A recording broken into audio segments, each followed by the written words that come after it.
Hi everybody, I'm showing you how to load an empty Stampin' Up cartridge for your standard wheels with craft ink. This is Stampin' Up Sahara Sand craft ink, and I am just generously applying it to the empty wheel cartridge and using the tip of the ink bottle to move it around.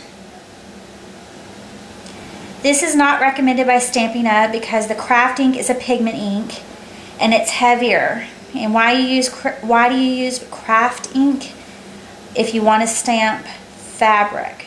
Because the pigment ink in the craft ink will not bleed on fabric like the regular classic ink will. So the reason I'm doing this is I want to make some specialty ribbon for a wreath I'm doing for my mother, and I can't find the ribbon that I want, so I decided I would make it. So I like a lot of the wheel designs from Stampin' Up, and so I'm kind of working out the kinks of my plan, and hopefully I can make some really pretty ribbon with this project. So I've about got it covered. And I saw this done on YouTube and said if you get too much on your ink pad, just dab it off with a paper towel.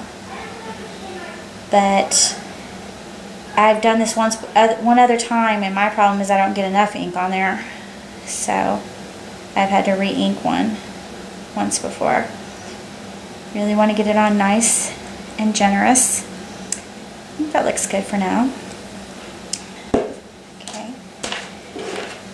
And after I use this, I'm going to label it with my pink label maker tape. I'm going to put Sahara Sand and make sure I put craft ink. That's really important, so I know that it is pigment ink for fabric and not for paper. So if you've never used one of these, this is the standard wheel size. It also comes in a jumbo, which is what I plan to use for the ribbon, because the ribbon I use is that size and almost perfectly the same width as the roller. But for this demonstration, I'm just going to use the standard roll. This is Stampin' Up Whirly Twirly cartridge. We have our Sahara Sand. You put it in and click it in. Put your wheel in. And push your ink forward and start rolling it out on some paper first so that the ink starts to get all over the wheel.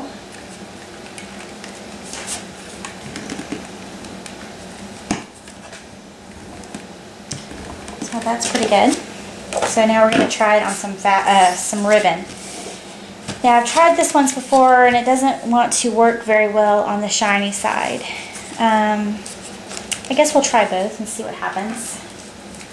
I'm going to use this little handy dandy ruler here to kind of try to keep my edge straight. And then I'm going to press down hard, slowly.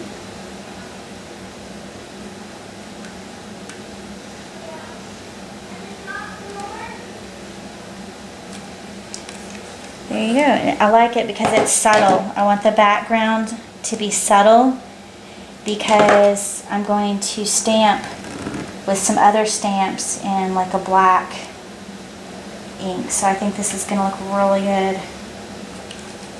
Look how fun that is. See if you can see it. I may need to get a darker gray because that's pretty a subtle pattern, but look how neat that is. You can create your own ribbon. And the trick with craft ink is it takes a lot longer to dry, so you just want to set it aside and let it dry. But I hope that gives you some inspiration to help make your life a little prettier. Thanks a lot.